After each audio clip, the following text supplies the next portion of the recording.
The Federal Reserve cut interest rates last September, and to date, the central bank has lowered rates by 1%.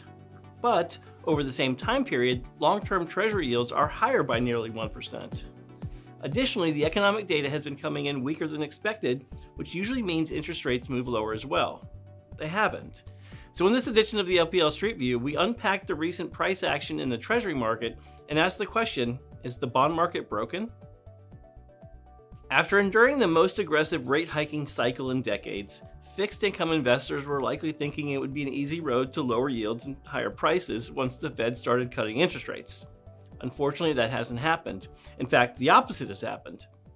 Since the Fed started cutting rates last September, the Fed funds rate is lower by 1%, but at the same time, the 10-year Treasury yield is higher by nearly 1%.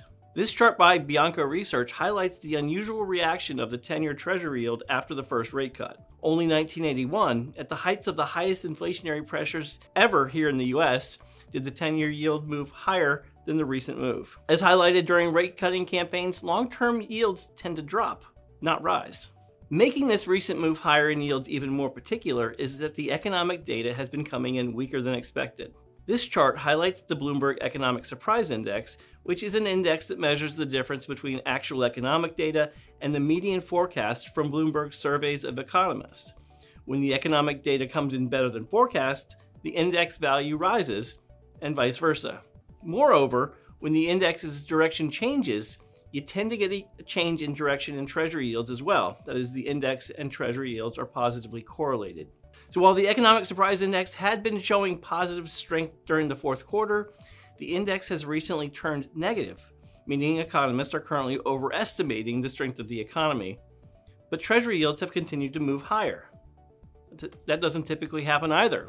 So what gives? Well, investors have started to demand higher yields to own longer maturity securities, which is currently offsetting concerns about the economy. All right, so stay with me here. This is where things get wonky, but important. According to economic theory, each security on the Treasury yield curve represents the expected Fed funds rate over the security's maturity plus or minus a term premium. The term premium is the additional compensation required by investors who buy longer-term Treasury securities. The term premium, which is unobservable and hence must be approximated, considers a variety of factors including Treasury supply-demand dynamics, foreign central bank expectations, and the possibility of future inflationary pressures. And after years of negative term premium, investors are just now getting compensated for owning longer maturity Treasury securities. But that additional compensation is still below longer-term averages. And as long as the economic data doesn't collapse, we're likely going to continue to see the potential for still higher long-term bond yields. And while monetary policy expectations will continue to be the dominant driver of interest rate changes, unless or until economic data weakens sufficiently to price in more Fed rate cuts, longer-term interest rates may need to stay elevated to continue to attract demand. So how does this affect fixed income investors besides stubbornly high bond yields? A positive and growing term premium could keep longer-term interest rates elevated, perhaps even reducing the diversification benefits of core bonds.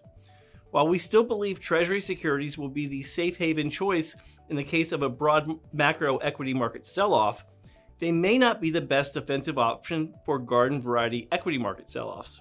And if we assume things get back to normal and the Fed sticks the soft landing, we could see that term premium increase back to long-term averages.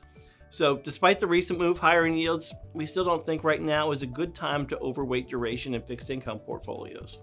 A neutral duration relative to benchmarks is, in our view, still appropriate. And for those investors that want to own bonds for income, the belly of the curve out to call it 5 years remains attractive. That's all for now, and if you want more insights on global market trends, follow us on social media, and thanks for listening.